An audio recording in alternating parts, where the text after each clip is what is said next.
یوسلس نام کے حوالہ کیا اور ہم ادرمتیم کے ایک جہاز پر جو آسیا کے کنارے کی بندرگاہوں میں جانے کو تھا سوار ہو کر روانہ ہوئے، اور تھیسلونیکے کا ارسطرخس مقدونی ہمارے ساتھ تھا۔ دوسرے دن سیدا میں جہاز ٹھہرا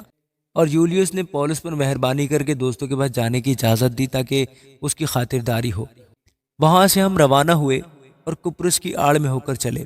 اس لیے کہ ہوا مخالف تھی۔ پھر ہم کلکیا اور پمفیلیا کے سمندر سے گزر کر لوکیا کے شہر مورا میں آئے۔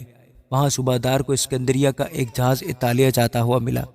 بس ہم کو اس میں بٹھا دیا اور ہم بہت دنوں تک آہستہ آہستہ چل کر جب مشکل سے کیندوس کے پاس پہنچے تو اس لیے کہ ہوا ہم کو آگے بڑھنے نہ دیتی تھی، سلمونے کے سامنے سے ہو کر کریتے کی آڑ میں چلے اور بامشکل اس کے کنارے کنارے چل کر حسین بندرگاہ نام ایک مقام میں پہنچے جس سے لسائسا شہر نزدیک تھا۔ جب بہت عرصہ گزر گیا اور جہاز کا سفر اس لیے خطرناک ہو گیا کہ روزہ کا دن گزر چکا تھا تو پولس نے انہیں یہ کہہ کر نصیحت کی کہ اے صاحبو، مجھے معلوم ہوتا ہے کہ اس سفر میں تکلیف اور بہت نقصان ہوگا، نہ صرف مال اور جہاز کا بلکہ ہماری جانوں کا بھی۔ مگر صوبہ دار نے ناخدا اور جہاز کے مالک کی باتوں پر پولس کی باتوں سے زیادہ لحاظ کیا، اور چونکہ وہ بندر جاڑوں میں رہنے کے لیے اچھا نہ تھا، اس لیے اکثر لوگوں کی صلاح ٹھہری کہ وہاں سے روانہ ہو اور اگر ہو سکے تو فینکس میں پہنچ کر جاڑا کاٹے۔ وہ کریتے کا ایک بندر ہے جس کا رخ شمال مشرق اور جنوب مشرق کو ہے۔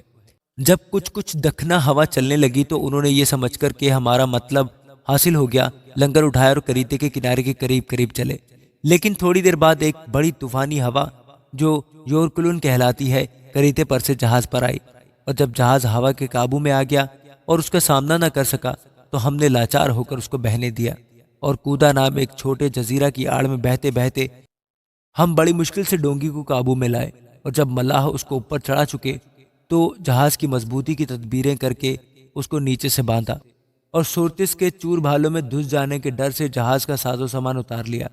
اور اسی طرح بہتے چلے گئے۔ مگر جب ہم نے آندھی سے بہت ہچکولے کھائے تو دوسرے دن وہ جہاز کا مال پھینکنے لگے، اور تیسرے دن انہوں نے اپنے ہی ہاتھوں سے جہاز کے آلات و اسباب بھی پھینک دیے، اور جب بہت دنوں تک نہ سورج نظر آیا نہ تارے اور شدت کی آندھی چل رہی تھی تو آخر میں ہم کو بچنے کی امید بالکل نہ رہی، اور جب بہت فاقہ کر چکے تو پولس نے ان کے بیچ میں کھڑے ہو کر کہا، اے صاحبو، لازم تھا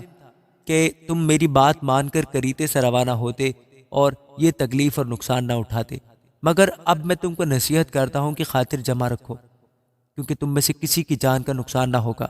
مگر جہاز کا، کیونکہ خدا جس کا میں ہوں اور جس کی عبادت بھی کرتا ہوں، اس کے فرشتے نے اسی رات کو میرے پاس آ کر کہا، اے پولس، نہ ڈر، ضرور ہے کہ تو کیسر کے سامنے حاضر ہو، اور دیکھ جتنے لوگ تیرے ساتھ جہاز میں سوار ہیں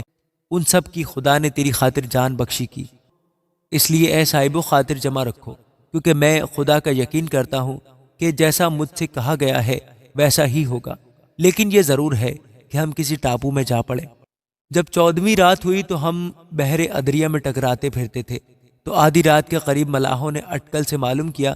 کہ کسی ملک کے نزدیک پہنچ گئے، اور پانی کی تھا لے کر 20 پرسہ پایا، اور تھوڑا آگے بڑھ کر اور پھر تھا لے کر 15 پرسہ پایا، اور اس ڈر سے یہ مبادا چٹانوں پر جا پڑے، جہاز کے پیچھے سے 4 لنگر ڈالے اور صبح ہونے کے لیے دعا کرتے رہے، اور اس بہانہ سے کہ گلہی سے لنگر ڈالے ڈونگی کو سمندر میں اتارا۔ تو پولس نے صوبہ دار اور سپاہیوں سے کہا کہ اگر یہ جہاز پر نہ رہیں گے تو تم نہیں بچ سکتے۔ اس پر سپاہیوں نے ڈونگی کی رسیاں کاٹ کر اسے چھوڑ دیا، اور جب دن نکلنے کو ہوا تو پولس نے سب کی منت کی کہ کھانا کھا لو، اور کہا کہ تم کو انتظار کرتے کرتے اور فاقہ کھینچتے کھینچتے آج 14 دن ہو گئے اور تم نے کچھ نہیں کھایا، اس لیے تمہاری منت کرتا ہوں کہ کھانا کھا لو، کیونکہ اس پر تمہاری بہتری موقوف ہے، اور تم میں سے کسی کے سر کا ایک بال بھی بھیگا نہ ہوگا۔ یہ کہہ کر اس نے روٹی لیے اور ان سب کے سامنے خدا کا شکر کیا اور توڑ کر کھانے لگا۔ پھر ان سب کی خاطر جمع ہوئی اور آپ بھی کھانا کھانے لگے، اور ہم سب مل کر جہاز میں 276 آدمی تھے۔ جب وہ کھا کر سیر ہوئے تو گیہوں کو سمندر میں پھینک کر جہاز کو ہلکا کرنے لگے۔ جب دن نکل آیا تو انہوں نے اس ملک کو نہ پہچانا، بلکہ ایک کھاڑی دیکھی جس کا کنارہ صاف تھا، اور صلاح کی کہ اگر ہو سکے تو جہاز کو اس پر چڑھا لیں۔ بس لنگر کھول کر سمندر میں چھوڑ دیے اور پتواروں کی بھی رسیاں کھول دی، اور اگلا پال ہوا کے رخ پر چڑھا کر اس کنارہ کی طرف چلے، لیکن ایک ایسی جگہ جا پڑے جس کی دونوں طرف سمندر کا زور تھا، اور جہاز زمین پر ٹک گیا۔ بس گل ہی تو دھکا کھا کر پھنس گئی، مگر دمبالا لہروں کی زور سے ٹوٹنے لگا۔ بس سپاہیوں کی یہ صلاح تھی کہ قیدیوں کو مار ڈالے، کہ ایسا نہ ہو کہ کوئی تیر کر بھاگ جائے، لیکن صوبہ دار نے پولس کو بچانے کی غرض سے ان کو اس ارادہ سے باز رکھا اور حکم دیا کہ جو تیر سکتے ہیں پہلے کود کر کنارے پر چلے جائیں اور باقی لوگ بعض تختوں پر اور بعض جہاز کی اور چیزوں کے سہارے سے چلے جائیں۔ اسی طرح سب کے سب خشکی پر سلامت پہنچ گئے۔ آمین۔